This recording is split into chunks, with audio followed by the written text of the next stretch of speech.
as we move into the end of this year and early in 2020, we'll probably see a doubling of exports over that period of time, she said.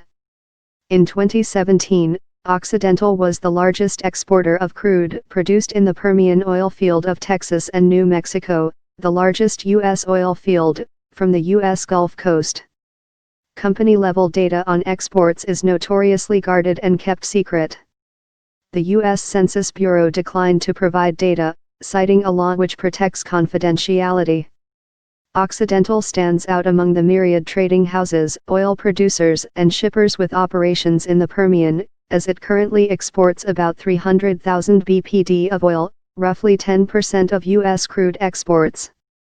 According to limited customs data available on Refinitiv Icon, other top shippers included Cox Supply and Trading, BP plc's trading arm, and Trafigura AG.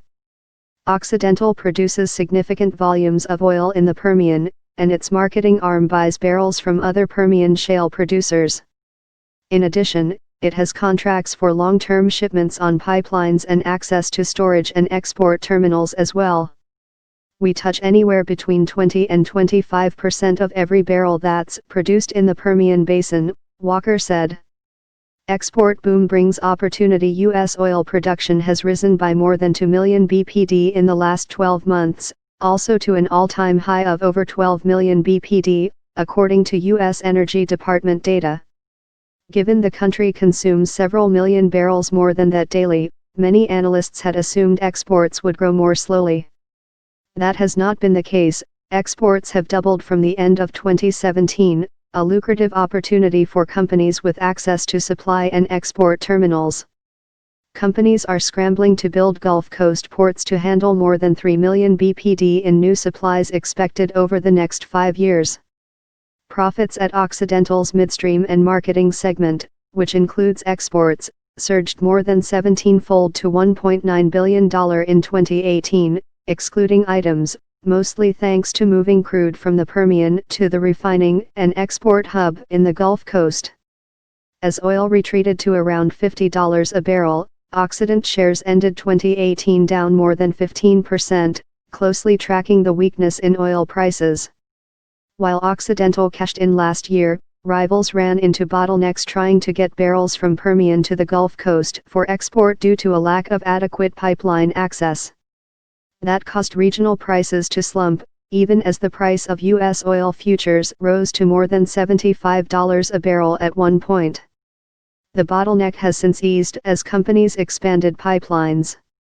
Oxy has a 10-year service agreement with BridgeTex Pipeline, a key conduit to move crude from the Permian. The company secured a deal for 200,000 bpd of space in 2012 and has financed the line's construction. Last year, Oxy not only sent its own barrels, but bought those of others.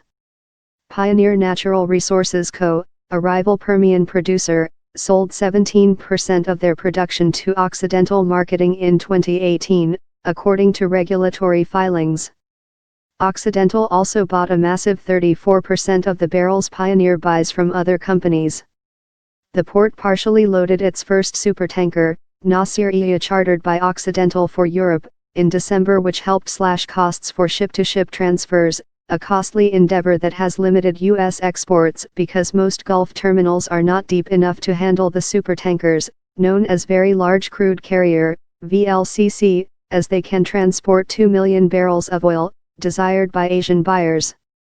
We don't worry at all about access, Walker said, adding that the company has a 75-cent per barrel advantage on loading costs due to the loading efficiencies at the Ingleside terminal.